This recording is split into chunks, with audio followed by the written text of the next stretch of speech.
দর্শক, আনার গাছের আপডেট দিতেই আসলে খুবই ভালো লাগতেছে, কারণ আসলে যেখানে ভালো ফলন থাকে সেই বিষয়টা শেয়ার করতেও একটা ভালো লাগা কাজ করে।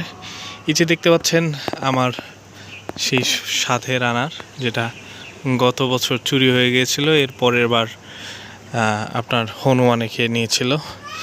সেই শখের আনার গাছে প্রচুর পরিমাণে ফল ধরেছে এবং কালারটা আপনাদের একটু দেখাই।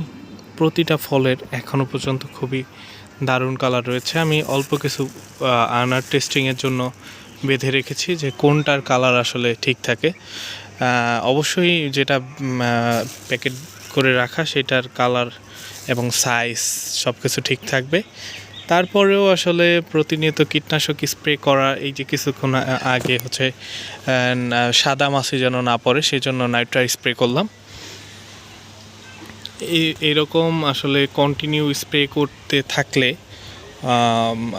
ইমিটাফ, তারপরে ভার্টিমেক, তারপরে নাইট্রা, এই ধরনের অ্যামিস্টার টপ, মানে ধাপে ধাপে এক এক সময় এক একটা স্প্রে করতে হয়। অন্তত 15 দিনের মাথায় একবার কীটনাশক অথবা ছত্রাকনাশক স্প্রে করতে হয়, আমি যতটুকু জানি এখনও পর্যন্ত। তো আমি চেষ্টা করছি এবার কন্টিনিউ স্প্রেগুলো ঠিকঠাক করে রাখতে, যেন আনার একটা ভালো ফলন পাই।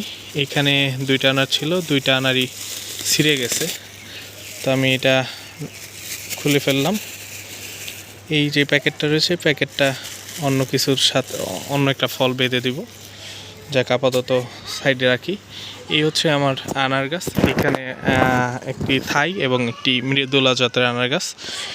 গাছটায় প্রচুর ফল থাকার ফলে যেটা হয়, এই আপনার মাটিটা কিন্তু খুবই সূক্ষ্ম হয়ে যায়, মানে একদিনেই আমার মাটিটা কিন্তু এখনও দেখতে পাচ্ছেন ঝরঝরা।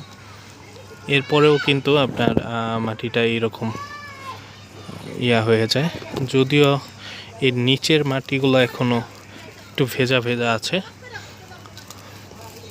তবে উপরের পার্টটা আপনার সাদা সাদা হয়ে গেছে। মানে এটা হচ্ছে লক্ষণ যে পানি স্বল্পতায় ভুগছে গাছটি। আমি একটু পরেই পানি দিয়ে দিব। আপনারা যারা গাছে হচ্ছে কীটনাশক অথবা ছত্রাকনাশক বা যাই স্প্রে করেন, খাবার, লিকুইড খাবার, আপনারা সবাই চেষ্টা করবেন হয় সকালে অথবা দুপুরের রোদটা নেমে যাওয়ার পর, সেটা হতে পারে সন্ধ্যা বা বিকেল। অনেক সময় দুপুরবেলাও রোদ থাকে না শীতের সময়। যেই সময় আপনি স্প্রে করেন, মানে একবারে খাড়া রোদের মধ্যে কখনই স্প্রে করবেন না, এতে গাছের আসলে ভালোর চেয়ে ক্ষতিটা বেশি হয়। এই হচ্ছে আমার আনার গাছের আপডেট। আজ এই পর্যন্তই।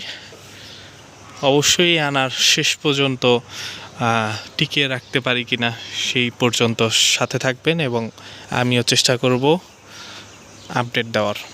ধন্যবাদ সকলকে।